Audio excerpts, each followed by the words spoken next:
दोस्तों, मैं फिर आपके पास वापस आया हूँ एक शानदार कहानी लेकर। कहानी के लेखक हैं रस्किन बॉन्ड। इनकी एक कहानी आप पहले सुन चुके हैं और काफी लोगों ने उसकी सराहना की है। तो चलिए ज्यादा देर न करते हुए आज की कहानी को शुरू करते हैं, जिसका शीर्षक है झुकी हुई कमर वाला भिखारी।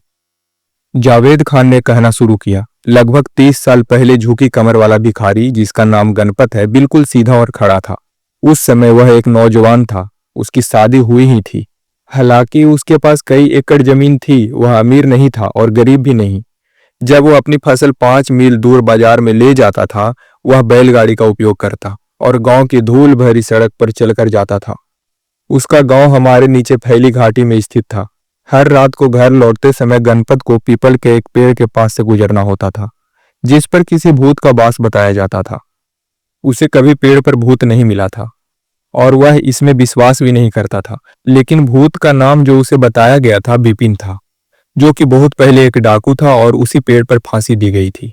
जब से ही बिपिन का भूत उस पेड़ पर रहता था और अक्सर उन लोगों पर झपट पड़ता था जिन्हें वह पसंद नहीं करता था। कभी कभी उनकी पिटाई करता था तो कभी कभी उनके गर्दन पर कूदकर उनकी पाचन क्रिया गड़बड़ कर देता था। शायद गणपत के बार बार उस पेड़ के नीचे से आने जाने के कारण बिपिन उससे नाराज हो गया था, क्योंकि एक रात को उसने गणपत पर हमला करने का फैसला कर लिया। उसने पेड़ से छलांग लगाई और रास्ता रोककर सड़क के बीचों बीच खड़ा हो गया। वह चिल्लाया, तुम अपनी बैलगाड़ी से नीचे उतरो, मैं तुम्हें मारने जा रहा हूं। गणपत जाहिर है सख्ते में आ गया, लेकिन उसे इसका कोई कारण नजर नहीं आया कि उसे भूत की आज्ञा क्यों चाहिए। मेरा मरने का कोई इरादा नहीं है, उसने जवाब दिया। तुम खुद गाड़ी पर चढ़ जाओ, बोला ना, किसी आदमी की तरह। बिपिन चिल्लाकर और उछलकर गाड़ी पर गणपत के पास पहुंच गया। लेकिन मुझे इसका कोई एक अच्छा सा कारण बताओ कि मैं क्यों तुम्हारी जान न लूं। अगर तुमने मुझे मार दिया तो बाद में बहुत पछताओगे। मैं एक गरीब आदमी हूं और मेरी एक पत्नी है जिसका मैं ही सहारा हूं। तुम्हारे गरीब होने से इसका कोई संबंध नहीं है, बिपिन ने कहा। ठीक है, तो मुझे अमीर बना दो, अगर तुम बना सकते हो। तो तुम समझते हो कि मेरे पास तुम्हें अमीर बनाने की शक्ति नहीं है। मैं तुम्हें मुझे अमीर बनाने की चुनौती देता हूं, गणपत ने कहा। तो चलते रहो, बिपिन चिल्लाया। मैं तुम्हारे साथ तुम्हारे घर चल रहा हूं। गणपत ने बैलगाड़ी गांव की तरफ बढ़ा दी। बिपिन पीछे बैठा हुआ था। मैंने ऐसी व्यवस्था की है, बिपिन ने कहा। अन्य कोई नहीं, केवल तुम मुझे देख सकोगे। और दूसरी बात, मुझे हर रात तुम्हारे पास सोना होगा और किसी को इसका पता नहीं लगना चाहिए। अगर तुमने मेरे बारे में किसी को बताया तो मैं निश्चित रूप से तुम्हें मार डालूंगा। चिंता मत करो, गणपत ने कहा, मैं किसी को भी नहीं बताऊंगा। अच्छा है, बिपिन ने कहा, मैं तुम्हारे साथ रहने का इंतजार कर रहा हूं। वहां पेड़ पर रहते हुए मैं अकेला महसूस कर रहा था। तो बिपिन गणपत के साथ रहने आ गया और वह हर रात एक दूसरे के साथ सोने लगे और उनमें बहुत अच्छी पट रही थी। बिपिन उतना ही अच्छा था जितना उसके शब्द थे और कल्पनीय और अकल्पनीय स्रोतों से पैसा बरसने लगा। जब तक गणपत इस स्थिति में न पहुंच गया कि और जमीन और मवेशी खरीद सके, किसी को भी उसके बिपिन के साथ सहयोग के बारे में पता नहीं था। हालांकि स्वाभाविक है, उसके मित्र और रिश्तेदार जरूर आश्चर्य करते थे कि इतना धन आ कहां से रहा है। इसी समय के दौरान गणपत की पत्नी रात को लगातार उसकी अनुपस्थिति से चिंतित थी। पहले तो उसने अपनी पत्नी को बताया था कि उसकी तबीयत ठीक नहीं, इसीलिए वह बरामदे में सोएगा। फिर उसने कह दिया कि रात को कोई उसकी गाय चुराने की कोशिश कर रहा था, इसीलिए उसे उसकी रखवाली करनी होगी। इसके बाद बिपिन और वह गाय के बाड़े में सोने लगा। गणपत की पत्नी रात को अक्सर उसकी जासूसी करती थी, लेकिन उसने उसे हमेशा गायों के बीच में सोते हुए पाया। उसके अजीब व्यवहार को समझ पाने में असमर्थ रहने पर उसने यह बात अपने माता पिता को बताई। वे गणपत के पास आए और उससे पूछताछ की। गणपत के खुद के रिश्तेदार भी उसकी आय में वृद्धि का स्रोत बताने पर जोर दे रहे थे। एक दिन चाचा चाचियां और दूर के चचेरे भाई सब यह जानने के लिए उसके घर आ धमके कि यह पैसा आ कहां से रहा था। क्या आप लोग चाहते हैं कि मैं मर जाऊं? अपना धैर्य खोते हुए गणपत ने कहा।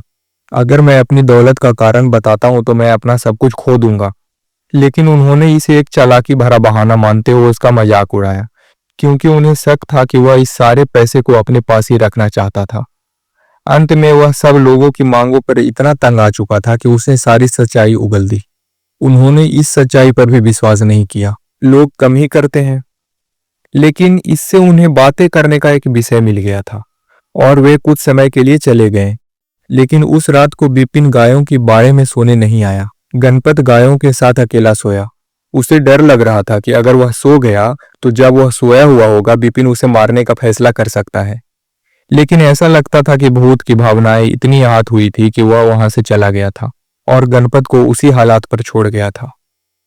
गणपत को पूरा यकीन था कि उसके अच्छे भाग का अंत आ चुका था। अगले दिन जब वह बाजार से अपने गांव के लिए बैलगाड़ी से लौट रहा था तो पीपल के पेड़ से विपिन ने छलांग लगाई। झूठा दोस्त, बैलगाड़ी को रोकते हुए वह चिल्लाया। मैंने तुम्हें वह सब कुछ दिया जो तुम चाहते थे, फिर भी तुमने मेरे साथ विश्वासघात किया। मुझे बहुत खेद है, गणपत ने कहा। तुम चाहो तो मेरी जान ले सकते हो। नहीं, मैं यह नहीं कर सकता, विपिन ने कहा। हम लंबे समय तक दोस्त रहे हैं, लेकिन मुझे तुम्हें दंड तो देना ही होगा।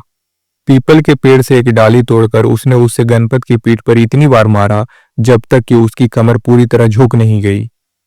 उसके बाद कहानी समाप्त करते हुए जावेद खान ने कहा, वह फिर से सीधा नहीं हो सका और 20 साल से अधिक समय से वह इसी विकृत रूप में रह रहा है।